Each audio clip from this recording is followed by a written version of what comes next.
नमस्ते दोस्तों, पूरे देश में एक ऐसी बीमारी ने जन्म लिया है जिसकी वजह से हमारी देसी गौ माता हजारों की संख्या में रोज अपने प्राण त्याग रही। मैं बात कर रहा हूं लिम्पी स्किन डिजीज की, एक ऐसी भयानक बीमारी जो महामारी का रूप ले रही है, जिसकी वजह से हमारे हिंदुस्तान के लाखों करोड़ों किसान आज इस बीमारी से बड़े परेशान। लेकिन आप लोगों को चिंता करने की आवश्यकता नहीं है।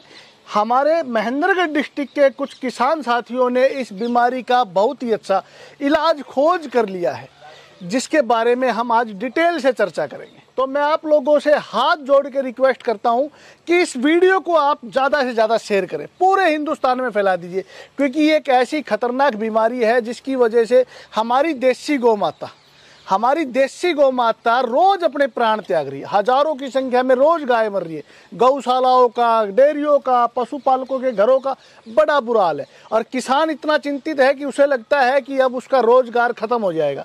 तो इस बीमारी का इलाज हमने कैसे किया? तो सबसे पहले तो मैं आपको वो गाय दिखाऊंगा जिस गाय के अंदर ये बीमारी थी, उसके बाद उस किसान से मिलवाऊंगा जिसने इसका इलाज किया है। तो श्रीमान आप आगे आइए। सभी दर्शकों को, सभी किसान साथियों को आप अपना एड्रेस दीजिए और पूरी बात बताइए कि आपकी गाय में क्या रोग था और आपने उसका कैसे इलाज किया। नमस्कार जी, मेरा नाम संदीप कुमार, गांव नीरपुर, तहसील नारनौल, डिस्ट्रिक्ट महेंद्रगढ़ का निवासी हूं।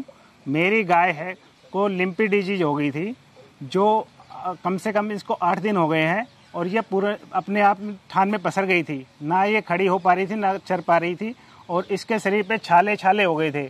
और फिर मैंने इसको 5 दिन से आयुर्वेदिक दवाई देने के बाद अब ये पूरी तरह से चर भी रही है, अपने आप खड़ी भी हो जाती है, पानी पी रही है और सब कुछ अच्छी तरह इसको कर रही है। मतलब बिल्कुल ठीक हो गई आप? बिल्कुल पूर्णतः ठीक हो गई। दोस्तों, श्रीमान थोड़ा घबरा रहे हैं, लेकिन मैं आपको डिटेल से बताना चाहूंगा। ये जो मेरे पीछे आप गाय देख रहे हैं, 8 दिन पहले ये थान में, यानी कि इसके घर में खुट्टे पे ये पसर गई थी। इसने उठना बैठना छोड़ दिया था, चरना फिरना छोड़ दिया था, ऐसा ही था ना? हाँ बिल्कुल। पूरे लक्षण बताइए, पूरे लक्षण बताइए। अभी देखो इसके पैरों में सोजन है। क्या क्या लक्षण नजर आए थे आपको? पैरों में सोजन आ जाएगा, ठीक है। शरीर पे दाने दाने छाले हो जाएंगे, ठीक है। पूरे शरीर पे, ठीक है। शुरू से लेकर आखिर पूरे शरीर पे दाने दाने हो जाएंगे, छाले हो जाएंगे, ठीक है। और इसकी जुगाली बंद हो जाएगी, ना ये चरेगी और बुखार रहेगा, सिर में बुखार चढ़ेगा और गाय सिर को ऐसे घुमा के मारेगी, दे के मारती रहती। फिर आपने इसका इलाज कैसे किया? विकी पंसारी जी को मैंने कॉल किया, अपनी गाय की फोटो भेज के उनसे सलाह मशवरा किया। जब उन्होंने मुझे सलाह दिया कि आप सनाए पत्ती, आंवला, कालाजीरी और हल्दी, इन सभी को 150-150 ग्राम लेकर और 50-50 ग्राम की पुड़िया बनाकर अपनी गाय को दीजिए। आज आपकी गाय की कंडीशन क्या है? आज मेरी गाय की कंडीशन सबसे अच्छी है। तो हिंदुस्तान के लाखों किसान आपको देख रहे हैं, क्या कहना चाहेंगे आप किसानों को? मैं कहना चाहूंगा कि आप भी ये आयुर्वेदिक पत्ती का इस्तेमाल करें और अपनी गाय को जान की रक्षा करें। दोस्तों, ये बहुत ही भयानक बीमारी है, लेकिन कुदरत जिस भी बीमारी को हमारे पास भेजती है उसका इलाज भी भेजती है। मैं पिछले 2 महीने से इस बीमारी का इलाज खोजने में लगा था। मैंने सैकड़ों गायों को ये जड़ी बूटियां देखी और इसका रिजल्ट बहुत ही सराहनीय आया। तो मैं आप लोगों को डिटेल से बताना चाहता हूँ। आप 4 औषधियाँ नोट कीजिए। सबसे पहली औषधि तो है सनाए पत्ती, दूसरी आंवला, तीसरी कालाजीरी, चौथी हल्दी। ये 4 औषधियाँ आपको बाजार से लेके आनी है 200-200 ग्राम की मात्रा में, और इन सबको ग्राइंड करके आप 50 ग्राम सुबह, 50 ग्राम शाम को, अच्छे से सुन लिया ना आपने? 4 औषधियों को कूट के ग्राइंड करके आप मिला के रख लीजिए। 50 ग्राम सुबह, 50 ग्राम शाम को गुड़ के अंदर मिला के खिलाना है।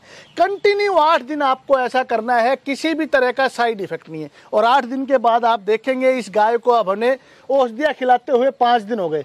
5 दिन में गाय आज बिल्कुल संपूर्ण रूप से ठीक है, खड़ी भी अपने पैरों पे हो गई है। गाय बैठ गई थी, उठना छोड़ दिया था, चरना भी छोड़ दिया था, जुगाली करनी भी छोड़ दी थी और इसके पूरे शरीर पे दापड़ हो गए थे। बुरी तरह से गाय परेशान थी, लेकिन 5 दिन में 80% तक आराम है और 7 दिन में पूरा आराम होने की उम्मीद है। और ये औषधि आपकी कोई भी गाय हो, किसी को भी खिला सकते हैं, कोई साइड इफेक्ट नहीं है, क्योंकि हल्दी, आंवला कुदरत का दिया हुआ, परमात्मा का दिया हुआ एक रसायन है जो पीतनाशक है। ये बीमारी पीत की है, पीतनाशक औषधियाँ आप इस बीमारी में यूज कीजिए। तो हल्दी आंवला आप अपनी सभी गायों को खिलाइए। जिस भी गाय में ये बीमारी आई है उसमें काला जीरी और सनाए पत्ती मिला के खिलानी है, जिसमें नहीं आई है उसमें हल्दी और आंवला खिलाइए। ये बीमारी आपके फार्म पे आएगी नहीं। दूसरी सावधानी आपको क्या करनी है, आपके आसपास एक पेड़ मिलता है, नीम का पेड़, महा औषधि नीम के पत्ते आप जला के अपने जितना भी आपका फार्म है उस फार्म में उसकी दुआ दीजिए, ताकि आसपास के जितने भी वायरस हैं, मच्छर हैं, वो सभी खत्म हो जाएं। तो ये दो छोटी छोटी सावधानियां आप लोग अगर उपयोग में लेके आते हैं तो ये महा खतरनाक, महा भयानक बीमारी आपकी गायों में आएगी ही नहीं। और आप लोगों से एक बार फिर अरदास है, आप लोगों से एक बार फिर अपील करता हूं कि सभी किसान भाई चाहते हैं कि आप इस वीडियो को पूरे हिंदुस्तान में शेयर कीजिए। दोस्तों, आपका एक शेयर किसी ना किसी गरीब किसान की गाय को मरने से बचाएगा। और गौ माता हमारे धर्म में हमारी माँ के सम्मान है। एक भी गौ को किसी भी तरह की कोई भी तकलीफ नहीं होनी चाहिए। इस फार्मूले को बना के मैं लाखों करोड़ों रुपए कमा सकता था, लेकिन रुपए की जरूरत नहीं है। आज जरूरत है इन गौ माता को बचाने की। मैं आपको बोलना चाहूँगा कि आप इस वीडियो को जरूर शेयर कीजिए। आप अपनी गाय की कोई भी चिकित्सा करें, इस बीमारी की कोई भी चिकित्सा करें, एलोपैथिक कीजिए, होम्योपैथिक कीजिए, लेकिन एलोपैथिक और होम्योपैथिक के साथ भी आप इन जड़ी बूटियों का प्रयोग करना ना भूलिए, क्योंकि ये जड़ी बूटियां आपके पशु को कोई भी किसी भी तरह का साइड इफेक्ट नहीं करेंगी। और 100% रिजल्ट, मात्र 8 दिन के अंदर आपको 100% रिजल्ट इन औषधियों का मिलेगा। आपकी गाय खाना भी खाएगी, आपकी गाय के शरीर से खाज खुजली भी खत्म होगी, उसके पैरों का सोजन भी खत्म होगा और वो अच्छे से चलेगी फिरेगी, कोई समस्या नहीं आएगी। तो वीडियो को जरूर शेयर कीजिए। बहुत बहुत धन्यवाद।